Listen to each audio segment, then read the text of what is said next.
So this is rather interesting. On our studs for our rocker arms, two things about it. You look at this white stuff that's on there. I don't know if that's Teflon. I believe some kind of pipe sealant.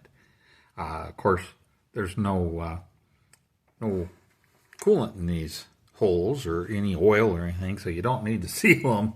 So I don't know what that point was with that, like that. But the other thing was they should be torqued in about 45 pounds, remember right, and foot-pounds. And I measured this one coming out because I knew the other side I'd taken a few out that they were really tough, so I thought I'd measure this one.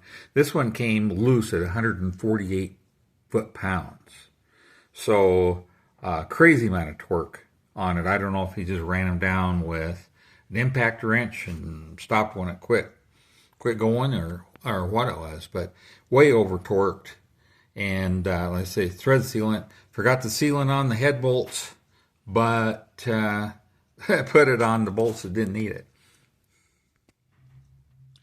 So Kent, I just want you to see this. Let's see, I'll pick this out in the right spot here.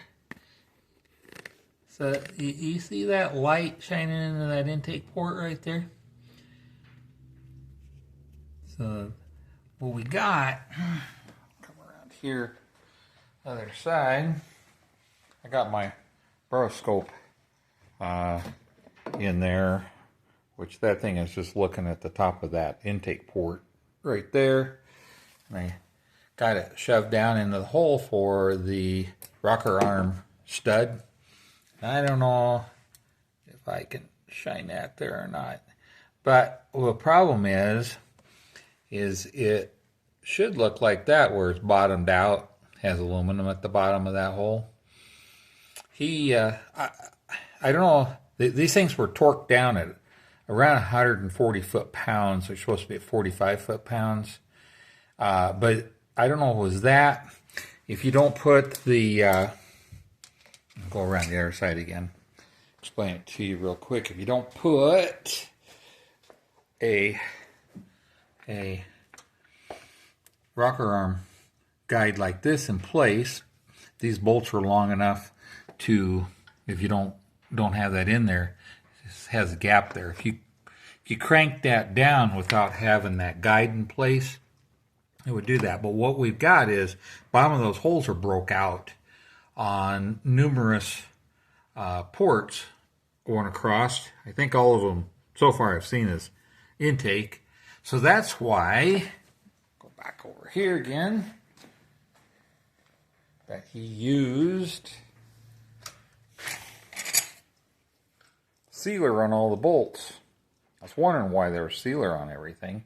Every bolt's got sealer on it.